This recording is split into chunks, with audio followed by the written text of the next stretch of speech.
This is lecture number 6. Here we are going to study internal structure of heart.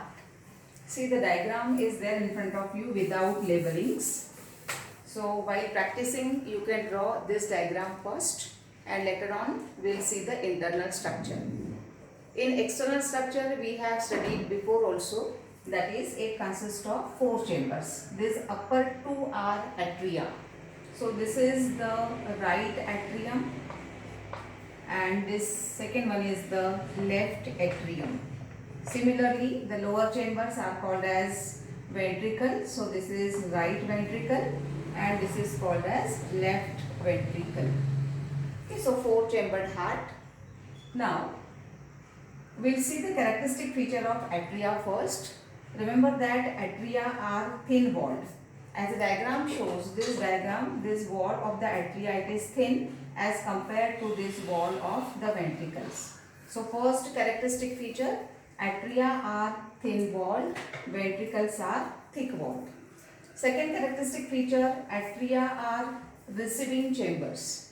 This atria receives blood from this superior vena cava and inferior vena cava, as well as left ventricle, it receives blood through these 4 pulmonary veins. So remember that atria are thin walled receiving chambers and its position is anterior. So in one sentence we can say that atria are anterior, thin walled and receiving chamber. About ventricles. Ventricles are posterior as they are present below. These are posterior chamber. Second feature, thick walled, and third feature, distributing chambers. Why distributing chamber? Because from this ventricle, from right ventricle, this pulmonary artery, it goes to the upper part of the body, that means it goes to the lungs, and from left side through aorta, blood goes to the different parts of the body. Okay, so ventricles are posterior, thick walled and distributing chambers. Now internally, if you want to see the structure of heart, we have to take its vertical section. We have to cut it vertically, which is also called as VS, vertical section, or longitudinal section, that is LS. So this diagram, it shows vertical or longitudinal section of heart. Now see, we are going to start with atria first. Here this is the right atrium. This right atrium receives blood through this blood vessel. This blood vessel is called as superior vena cava, also called as precaval. It carries impure blood from upper part of the body. Upper part of the body means which is present above the heart. So function of superior vena cava is to collect impure blood from the upper part of the body, which is collected into the right atrium. This second blood vessel is called as inferior vena cava. This inferior vena cava, also called as postcaval, it collects deoxygenated or impure blood from the lower part of the body and it is collected into this right atrium. So we can say that right atrium, it collects impure blood from different parts of the body here. One more opening is seen here. This one more opening which is seen here in the right atrium, it is called as coronary sinus. This coronary sinus is the opening of coronary vein. What's the function of coronary vein? This heart, it also requires blood for its functioning. So impure blood collected by the coronary vein will again open into the right atrium. So from all different parts of the body as well as from the heart muscles also, impure blood is collected and it's open into the right atrium. So right side of the heart, it's totally concerned with impure blood. Okay, now we'll go to the left atrium. This left atrium, it also receives blood from these 4 blood vessels. These 4 blood vessels are 4 pulmonary veins. These 4 pulmonary veins collect pure blood or oxygenated blood, so that this blood is now collected into the left atrium. So right side concerned with deoxygenated blood, left side concerned with oxygenated blood. Now you can see that here in the diagram, this right atrium opens into right ventricle. Here one opening is seen. It is atrioventricular aperture. Toward left side also you can see this right atrium opens into left ventricle with the help of this opening. Opening is called as atrioventricular aperture. That means terminology is same for both these openings. These are atrioventricular aperture or openings. You can see that towards the right side here, this flap-like structure is seen. These three cusps are seen. These are called as tricuspid valve. As three cusps are seen, it becomes tricuspid valve. And towards the left side, you can see only two cusps are seen. These are called as bicuspid valve. What's the function of this bicuspid and tricuspid valve? They prevent backward flow of blood. That means what? We'll see later on. Before that, we'll see the internal structure all. You can see here this tricuspid valve found attached to the wall of ventricle here. These are the structures by which it is get attached to the wall of ventricle.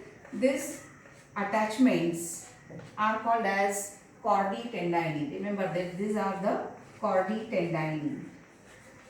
What's the function of chordae tendineae? This chordae tendineae bring about attachment of this tricuspid and this bicuspid valves to the wall of ventricle with the help of papillary muscles. And as they are stretched and attached to the wall of ventricle, this valve cannot evert back into the atrium, so that backward flow of blood will be prevented. So these are the tricuspid valves, these are bicuspid valves found attached to the wall of ventricles. In the next part, what we have to see, this left ventricle. So this is right ventricle. From the right ventricle, this blood vessel arises. Which blood vessel arises? Blood vessel arises from right side of the ventricle is this pulmonary artery. What's the function of pulmonary artery? Carry impure blood from ventricles to the lungs. Remember that from pulmonary artery blood goes to the lungs for purification. This is for right side of the ventricle. When we go to the left side of the ventricle, you can see that these bicuspid valves are seen attached to the wall of ventricle with the help of chordae tendineae, and from left ventricle this blood it goes to, this pure blood from the left ventricle it goes to the aorta, and from aorta it will goes to different parts of body. Okay, so this is for the internal structure of the heart. Now we have to see what are the valves present in different parts of the heart. These valves present in different parts of the heart, you can see that. Remember that superior vena cava not provided with any valve, because there is no need of providing valves here. From the upper part of the blood is blood directly come and it opens into this right atrium. Then this inferior vena cava which is present here, this inferior vena cava is guarded by a valve. This valve which guards the inferior vena cava is called as Eustachian valve. This Eustachian valve prevents backflow of blood. That means once the blood enters into the atrium, it cannot go back into this inferior vena cava again. Here this coronary sinus, this is also guarded by one of the valve. This valve is called as Thebasian valve. Thebasian valve also prevents backflow of blood. Again, once the blood comes into the right atrium, it cannot go back into the coronary vein. So Thebasian valve. This opening of atrioventricular aperture towards right side, as already studied, guarded by tricuspid valve.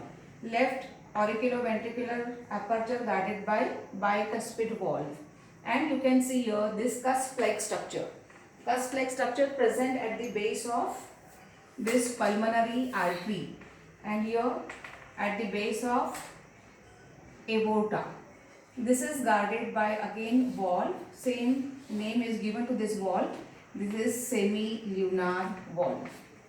So these valves, all valves prevent backflow of blood. We can say that they maintain unidirectional flow of blood. See, this is internal structure of heart. you have to draw diagram near about 5 times, so that you will get a perfect practice of this diagram. I said that this is the right atrium and this is the left atrium having thin wall, and this wall of the ventricle, it is thick walled. This thick walled ventricle, it shows your this we can say the rough surface toward the inner side. This is called as columni carni. Remember that this is columni carni, and because of that, this internal structure of the heart, internally it consists of many furrows and many depressions, many cavities. Okay, so last year question of 4 mark was asked on the internal structure of heart. What was the question? Question was draw a labeled sketch of heart and mention the valves present. Actually, I think diagram was given and mention the valves present in the heart. It was the question. So the valves which are present here shown bicuspid. This is tricuspid. This is bicuspid. Your Eustachian valve is present. Here Sebastian valve is present. And these two are the semilunar valves. So you should know the perfect position of heart valves and their functions. Question of 4 marks can also be asked in different way next year. Okay, so this is all about internal structure of